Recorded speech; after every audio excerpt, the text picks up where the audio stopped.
Before the curtain rises on another exciting adventure of the Shadow, here's something for you motorists to think about. According to a recent survey made in 50 American cities, nearly one-third of all the tires on the road need replacement right now.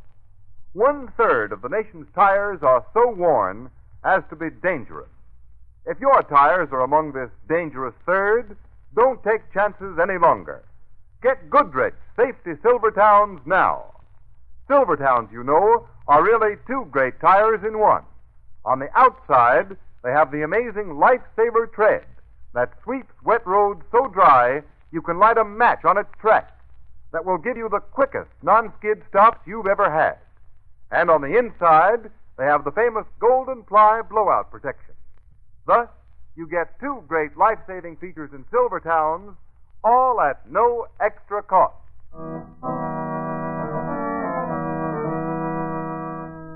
The Shadow, mysterious character who aids those in distress and helps the forces of law and order, is in reality Lamont Cranston, wealthy young man about town. Cranston's friend and companion, the lovely Margot Lane, is the only person who knows to whom the unseen voice belongs, the only one who knows the true identity of that master of other people's minds, the Shadow. Today's story, Conversation with Death.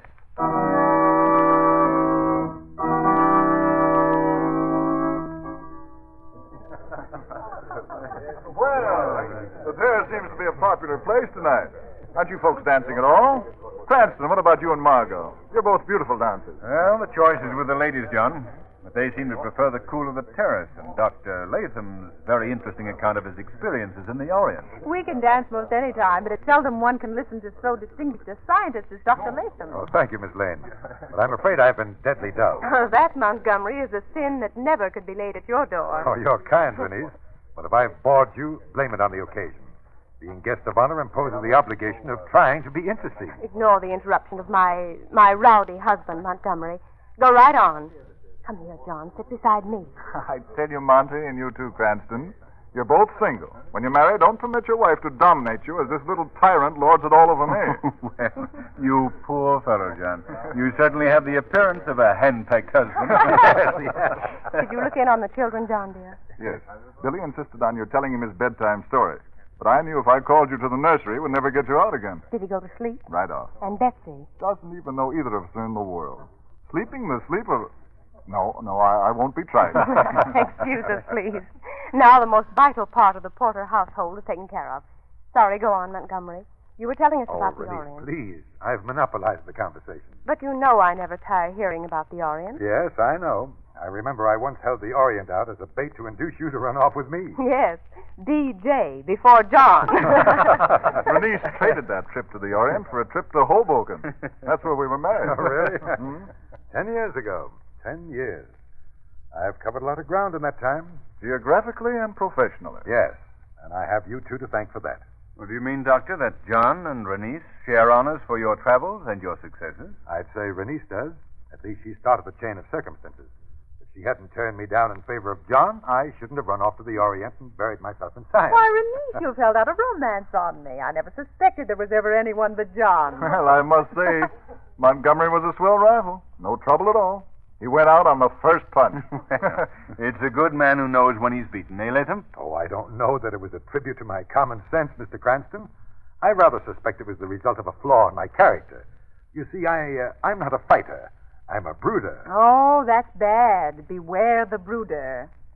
More deadly than the fire that brightly burns and quickly dies is the brooder's smoldering fury which from little things arise. Remember? Hey, I resent the implication that Bernice is a little thing. She's certainly the biggest thing in my life. Ah, what changes time can bring.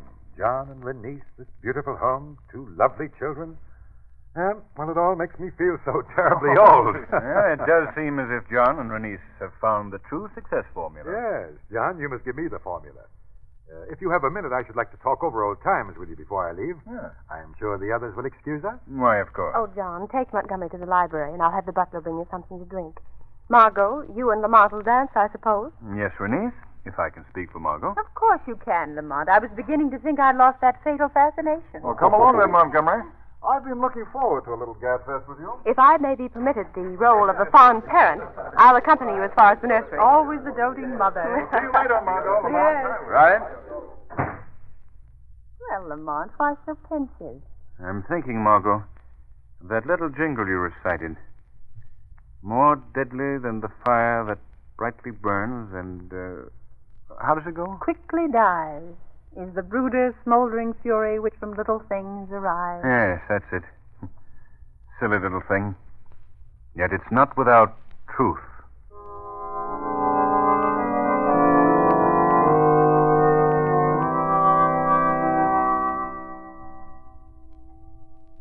Oh, don't bother pouring, Jensen. We'll serve ourselves. Yes, sir. Is that all, Mr. Porter? Oh, yes, Jensen, that's all. Thank you, sir.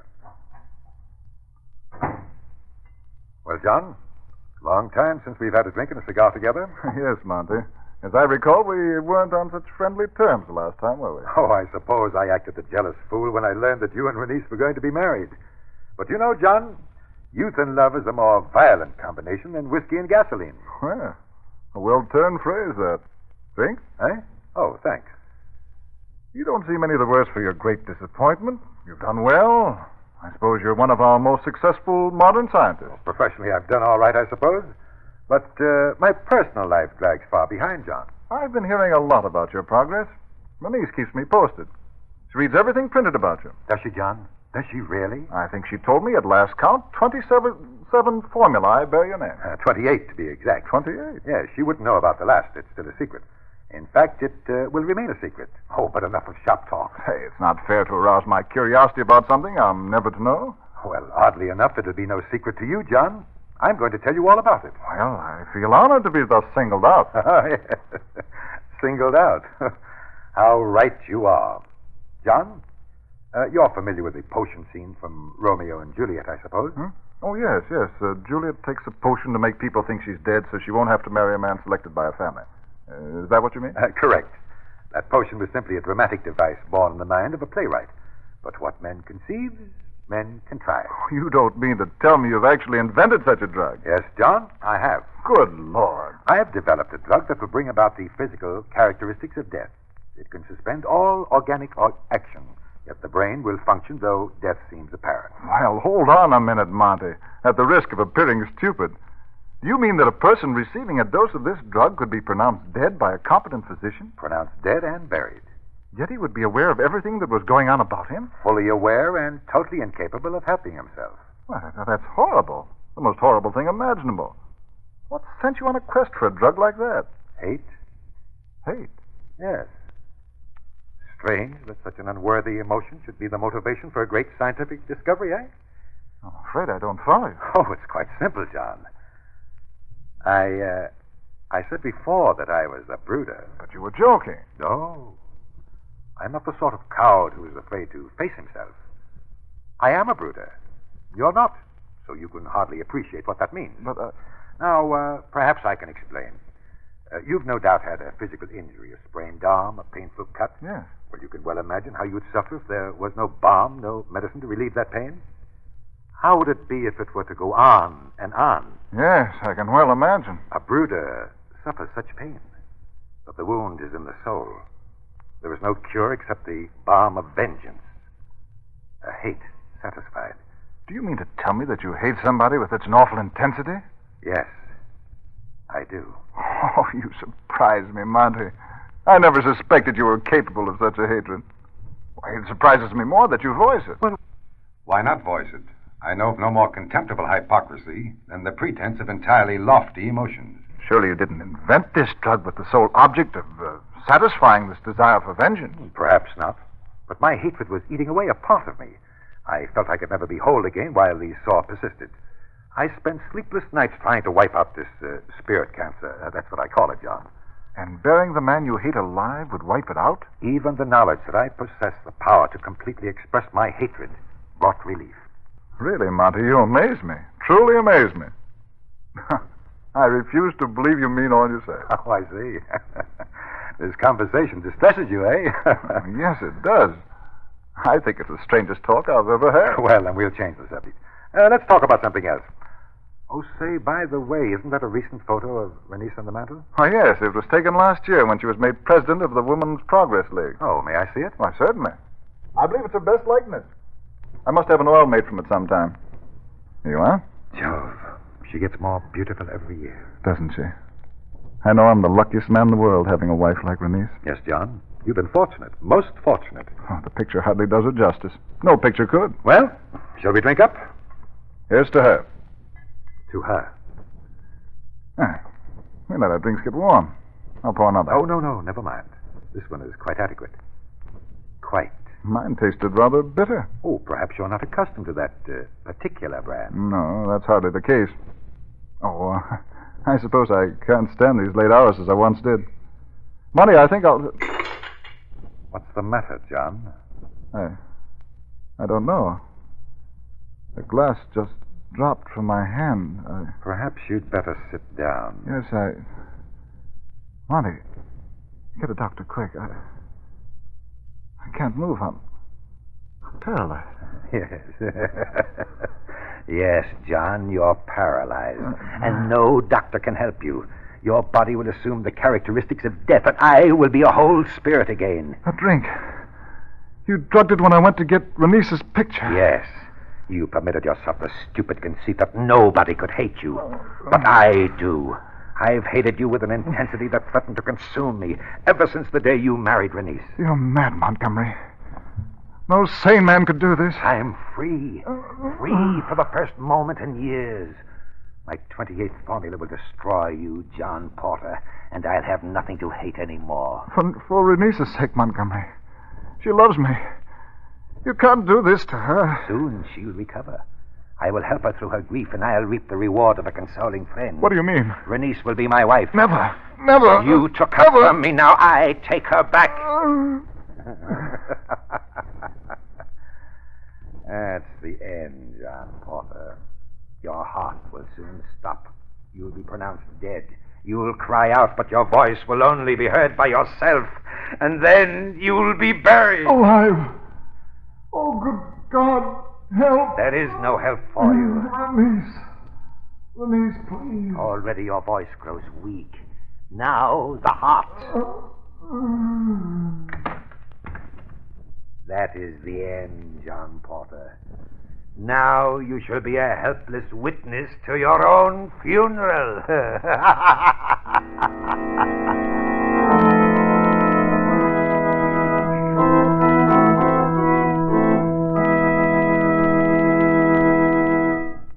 Before we go into the second part of the Shadow's adventure, here's a question for you.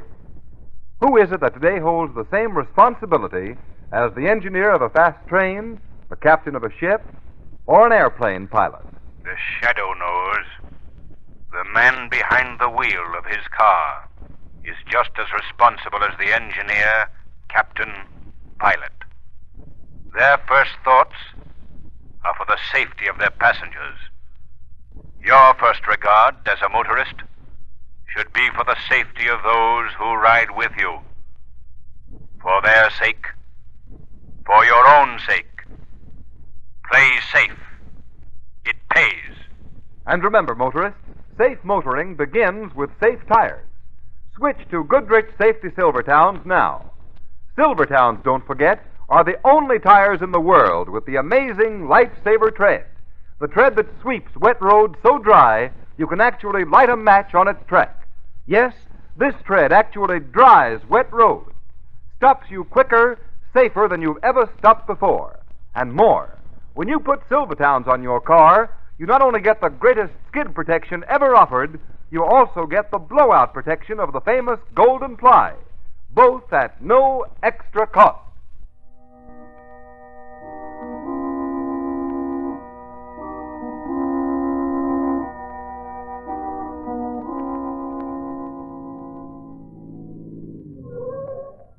Isn't that Latham's car in the Porter driveway, Lamont? Well, yes, it is, Margot. And there's still a light in the room where John's coffin is.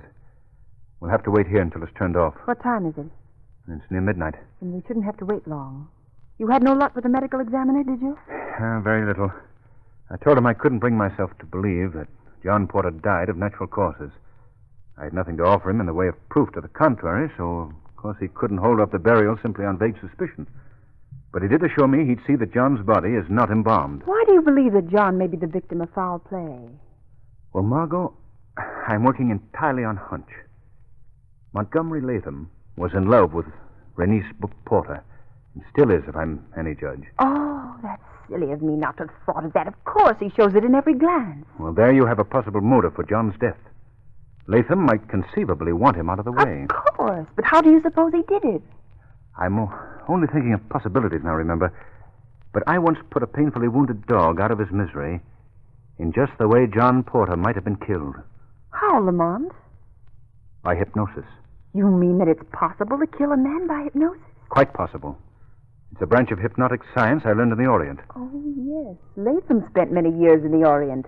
You think he might have learned the science? That's a possibility I can't overlook, Margot. But if that's the case, what can you do about it? If hypnosis stilled John Porter's heart, then it's possible hypnosis can start it again.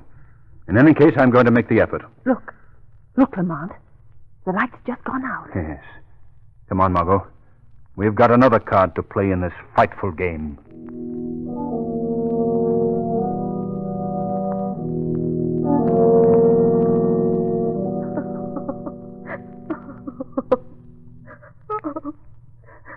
Oh, I just can't believe it, Montgomery.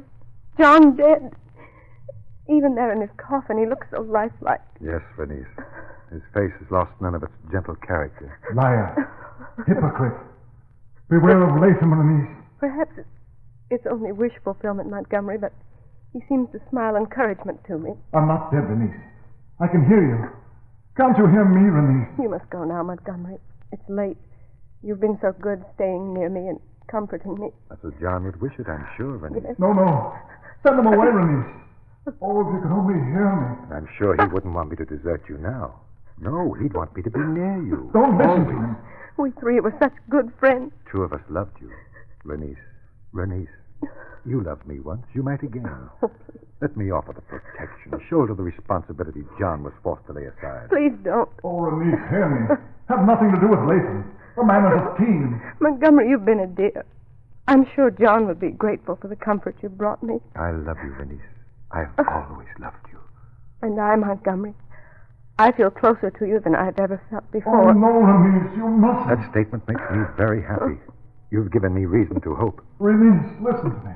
You've got to hear me. Come now, Renice. It's very late. You must try to get some sleep, dear. I've arranged for the housekeeper to sleep in the room next to yours. Oh, I can't leave him, Montgomery. I want to be with him as long as possible. Renice, my darling. I'll be near you always. You must rest, Renice. You must carry on just as John would wish. Yes, I must. I'll go to my room. Poor John. My poor John. Renice, don't go. You must hear me. I've got to warn you against Latham. Renice, hear me. You must hear me. Don't. Oh. All right, Margot. Step in. They're gone. You're not afraid, are you? No, John was our friend. Why should I be afraid? I'll need your help. Take his hands in yours while I open his eyes. All right, Lamont. You got it? Yes, Lamont, I've got it. Now place your finger on his pulse. Be on the alert for the slightest beat. Yes, I will. Good girl. Now we'll see if the art of hypnosis has anything to do with John's condition. John Porter, you must heed me and act as I command. Yes, help me. You are not dead. No. You sleep under an influence which I will destroy. As I speak, the blood flows through your veins. Your heart takes strength as I will it. And now it begins to beat. Beat. Beat. Beat. Beat. Beat. Respond, John. Respond. I'm trying, Cranston. I'm trying, but you can't hear me. John Porter, a force greater than that which holds you calls. Respond. Margot. Yes, Lamont? Any pulse action? Not the slightest. We'll try once more. Don't give up, Cranston. Do you hear me? Don't give up. John Porter, again I command you to shake the influence that shackles you. Move. Speak. Yes, Cranston, I'm speaking. Can't you hear me? Any luck, Margot? No, Lamont, not a sign of life. Well, Margot, looks like my guess is wrong. Cranston, don't give up. Isn't there still some small thread you might follow? John will be buried tomorrow. No. Oh, thanks. Well, Don't let them bury me. if there is a thread of thought, it hasn't yet occurred to me. No, Margot, I'm afraid we'll have to acknowledge the claim of the grave. No. John Porter is dead.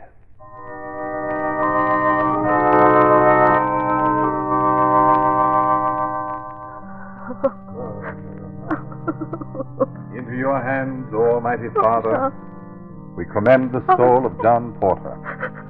Have mercy on him and succor his grieving widow.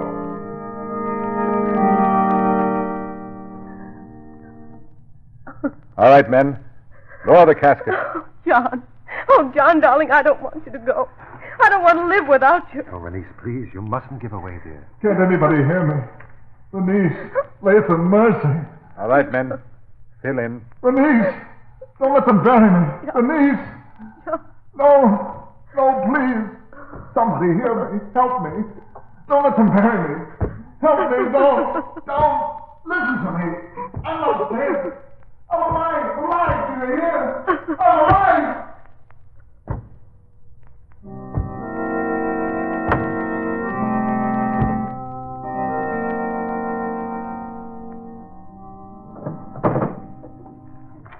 Lamont, just what do you expect to find in Latham's personal effect? And why have you set today, the day of John's burial, as your deadline? Call it a hunch if you will, Margot. But I want to thoroughly satisfy myself that John died of natural causes. I wonder if there might be another place where Latham keeps his papers. No luck in your quest so far? No, confound it. I've searched through everything. But I'll try again. Keep watching the road, Margot. Latham may come home. I hardly think so, Lamont. He must still be at the cemetery. Here, what's this? Margot, What is it, Lamont? look at it. It's in Latham's handwriting. Here, let me have that phone. What are you going to do? The Shadow's going to make an appointment at John Porter's grave with Police Commissioner Weston.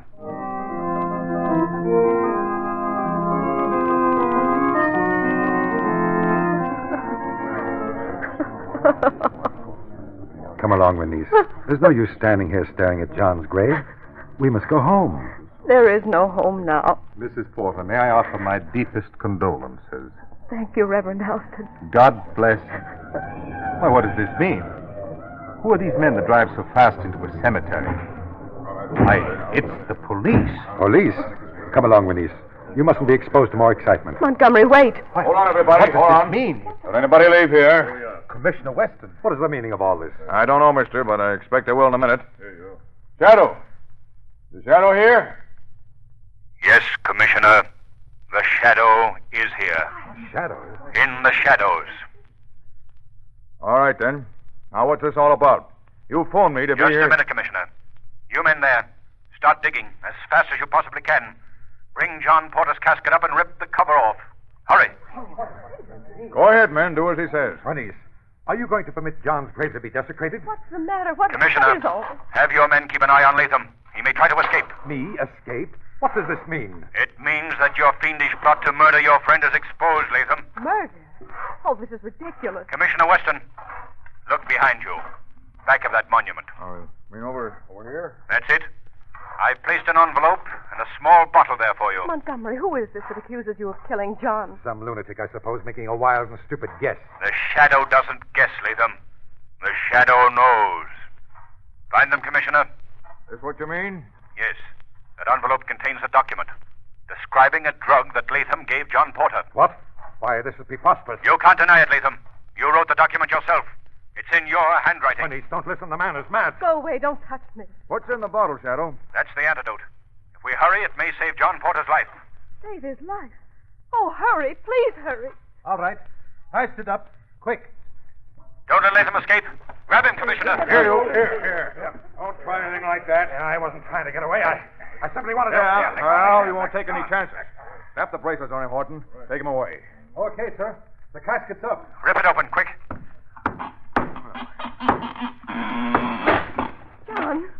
John! Now, Commissioner, pour the contents of that bottle into John Porter's mouth. Right.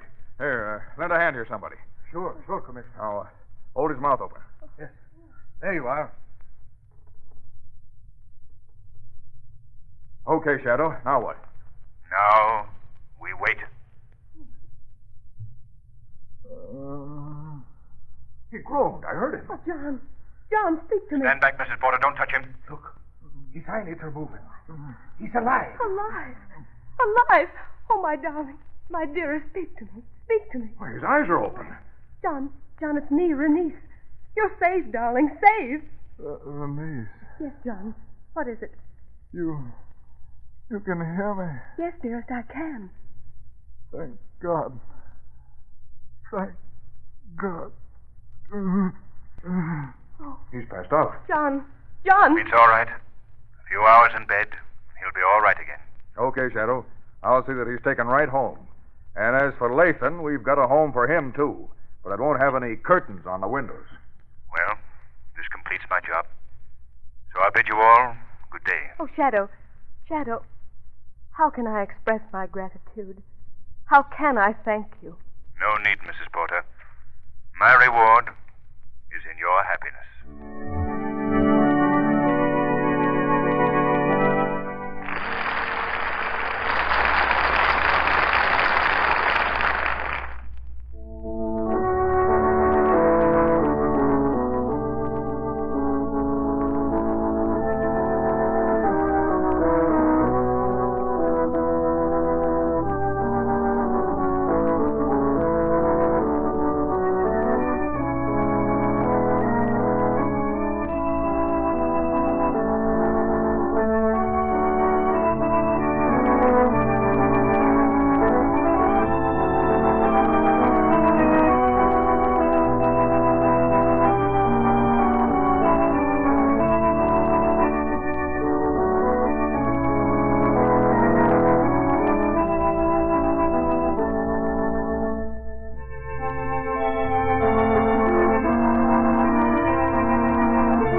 Today's program is based on a story copyrighted by the Shadow magazine.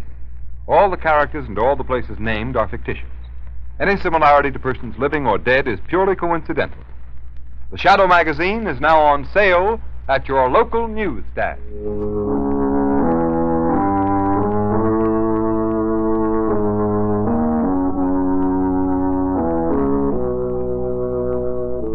The weed of crime bears bitter fruit. Crime does not pay. The Shadow knows.